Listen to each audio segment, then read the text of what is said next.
The negotiations to end this shutdown will hopefully start soon. Republican Congressman Pete Sessions from Texas joining me now. Good to see you, Congressman. Kara, thank you very much.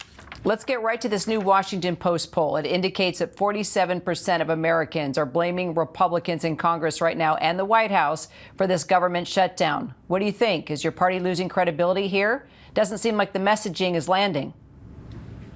Well, in fact, we're in literally the first 36 hours of this, and it is an issue that Republicans and Democrats are going to have to come together on, because while federal workers were paid October 1st, federal workers that go bi-monthly will not be paid October 15th. And this deals directly with the military. And the military, if you really want to find out what your strength is and courage, just take on some wives of United States military members.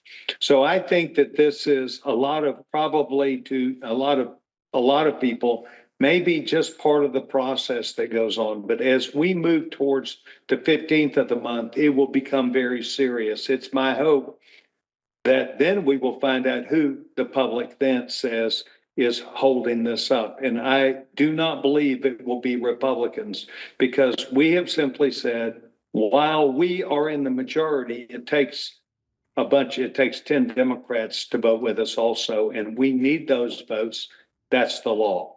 Well, let me ask you about one of your fellow Republicans. Our Rachel Scott actually caught up with Republican Senator Kevin Cramer about Trump's mass firing threat. Take a listen to this, Congressman. You would caution against, firing people.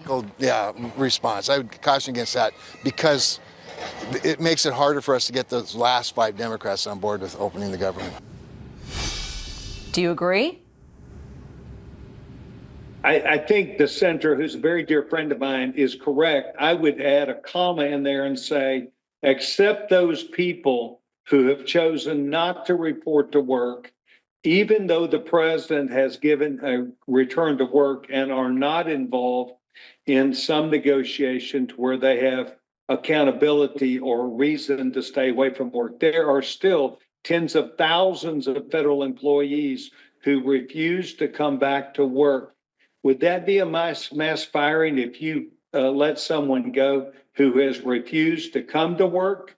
No, I think not. So I think that will be first where this starts. It will start with people who've chosen not to return to work despite the president's order in January. So you think the president is serious about these layoffs that he's warning about?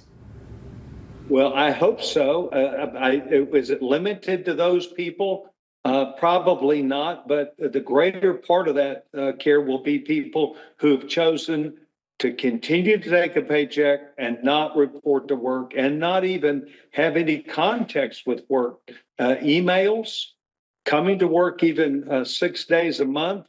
And these people are simply not interested in coming back. Many times they've moved. Many times they are not in the same location when they were, but that's their own choice. So I am encouraging the president to terminate those people who've chosen not to come to work. Would I start there? Yes, I would. Does it go further? We'll find out.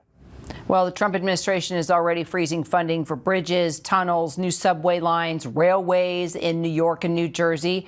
Why are Republicans using critical infrastructure, Congressman, as a political pawn? Well, what I would say to you is that all of these fights that we're engaged in now were won politically by President Obama or President Biden. They were won through politics, and now they're being lost by politics.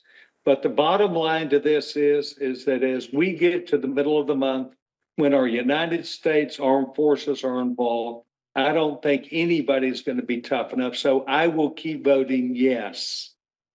And I hope that our Democratic colleagues will too. So if the administration can unilaterally cut funding approved by Congress, then what's the point of passing a budget in the first place? Well, these are appropriations not really related to a budget. I'm not trying to take advantage of your words, but there are thousands of these projects that have been waiting and waiting and waiting for years to be finalized. And I have several within the congressional district within Texas. The Biden administration did not report to work. And I have 3 in particular within the 17th district of Texas that the Biden administration never completed their work. And now the agencies have terminated those. So I would be a beneficiary or recipient of that same philosophy. And it's because the Biden administration, if you look back, has held these over 2, 3, and 4 years, did not move forward. And now it's time to say, sorry, too bad. Well, speaking of reporting to work, a lot of your colleagues have actually left D.C. Why aren't Republicans all in town to continue these conversations? Well, that's really simple. This was up to a Senate vote. The House has voted that we would send to the Senate to be sent to the president a bill. So when the Senate does their end of the business, the work, then we will come back. I'm sure we're coming back anyway on Monday night, but it's hopeful that by then there will be a compromise of the 60 votes in the Senate, but the House has completed its work. Congressman Pete Sessions, appreciate your time. You bet.